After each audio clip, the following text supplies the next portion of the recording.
Hey, what's up, guys? Welcome back to the real life. All right, so we are now in Ormond Beach, Florida at the sugar, what one is it?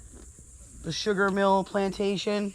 Oh, I forget which one. Anyway, there's so many of them in Florida. We've done so many today, but we're in a sugar mill plantation in Ormond Beach, Florida. Let's go take a look. And now it's recording.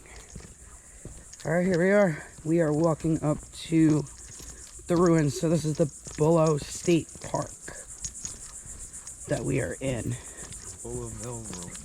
The Bullowville ruins. So let's take a look. Wow. Steal a cone. Look at how big and pretty it is.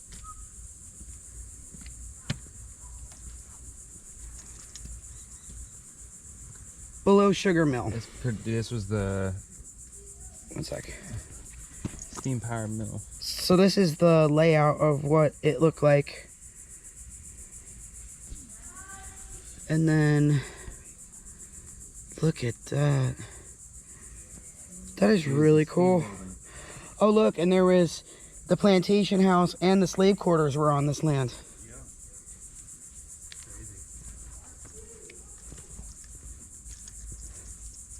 This well supplied water for the boiler that produced steam to operate the mill's cane crushing machinery. That's what that is right there. Yeah, and it's all that, it's that coquina stuff too. Yeah, it's the coquina. Coquina is a huge thing down here. Not to be confused with cocaine. That's cocaina. I know.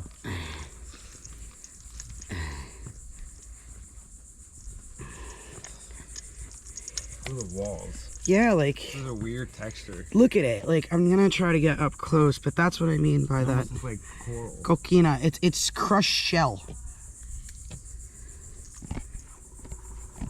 crazy. There's like little placards around, so we'll show you guys. Look at how big. I got pictures of the lizard. Look at that big boy.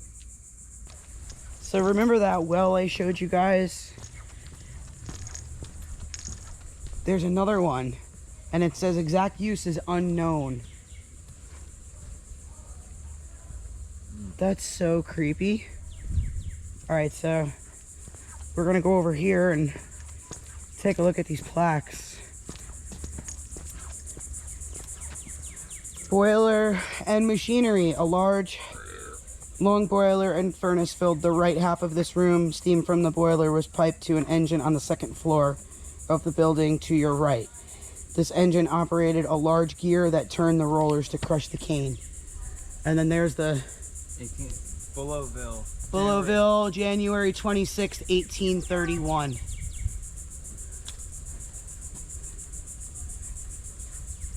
So there's a look from this side. Crazy, 1831. It's still somewhat standing. And then the sawmill. This was also the sawmill, which is obviously no more. But a sawmill 18 feet beyond this sign was run by the same steam engine as the sugar mill when the sugar was not being made. Okay, so they were over here is showing you where the different kettles were. The battery kettle, the syrup kettle, the flambeau kettle, the proper kettle, and the grand kettle. And then the cooling vats were right here behind this tree, where that little sign is right there. And it says cane juice. Cane juice is placed on a conveyor starting here. The conveyor, about 3 feet wide, lifted it to the roller crushers on the second floor. The juice ran into settling vats. The crushed cane, called the bagasse, came out the opposite side of this building and was hauled away in carts. Oh, look at that. We'll have to hit that when I get over there. You are standing at what was once the sugar house of the Bulow sugar mill. The background of this panel is a photo mural of the tall... My husband already hit the damn button, so... below and at right is a drawing of slaves working in the sugar house Here. at large vats or kettles. Getting sugar out of the sugar cane was very hard work. Not only did slaves have to cut the cane exactly when it was mature, they had to crush it and boil the juice as soon as possible in order to get the most and best sugar out of the crop. During sugar making season, everyone worked around the clock to make sure the job was done right. Okay. So over here is the transformation of cane juice into sugar. Jesus. Woof. 200 slaves, 1,000 acres planted, 1.2 million pounds of sugar produced, 1,200 pounds of sugar per acre, 15.2 million teaspoons of sugar. Now that was the Bulow plantation sugar yield. The modern corporation sugar yield is 17,000 employees, 187,000 acres planted, 299.2 million pounds of sugar produced, 1,600 pounds of sugar per acre, and 28.7 billion teaspoons of sugar. Jesus. Look, it says touch this model of a hogshead. That's pretty cool. And then this one, I don't know if this one will. This one doesn't work. Most of them don't. All right, so this is the curing room or the purgery. Hogsheads were kept in this swarm curing room for 20 to 30 days until all the molasses had dripped from the sugar into a cistern located in the recess beneath. The molasses was sold for making rum. The partly emptied hogsheads were then refilled with sugar and stored. So that's what's left of it.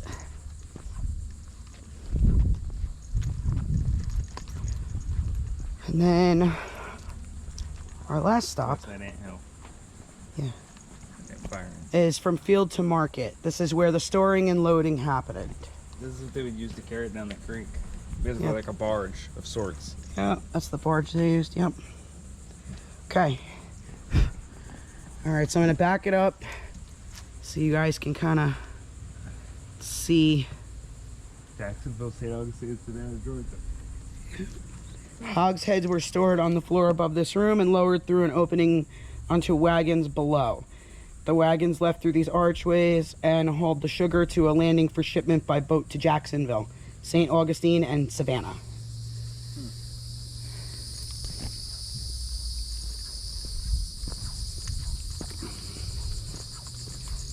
And Another perjury room. yep, the curing room, purgery room. So this is another curing room.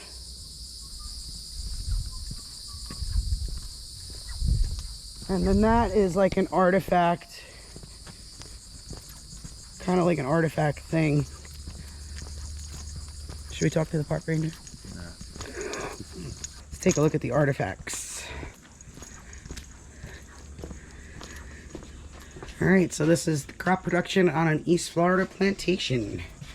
Look, they've even got some of the cotton down there, and That's what they cut with the cane with. the scale of a mature cane. Looks like That's what they cut the, almost like a machete. yeah, with the cane Looks with. like a damn lawnmower blade. Jeez. Look, this is all the different farming equipment, and door hinges and stuff. I will try to, there you go. That is insane. It was soft. And then this is the sugar mill. It's like a picture of what it looked like. That's crazy. Look at the gear and the driftwood down there. There's a crusher. Yeah. Sugar cane grinder. Sugar cane, I can't even talk. Sugar cane grinder. They got dehumidifier. So then it gives you a little bit of history. Oh, Sorry what this is. a pipe, a bottle, a teacup. Jeez. These were like household things. Like, look, there's a hook, a doorknob, Oh, they would use that to mark the property. a bone-handled fork, transferware, wall plaster, Teapot. teapots, griddles. Look at the iron. That is insane. Jeez, look at that fork. The iron, yeah. Some delicious tetanus. And then these are iron pot that was found by a Ranger Bundy near the foundation of one of the slave houses. And that's a rail gate post next to it. Holy crap. A locking key. Yeah. There's a lot of history here. Alright. Well, that's it for this video, guys. Yeah. That's it for this video, guys. Thanks so much for hanging out with us today, and we will see you in the next one.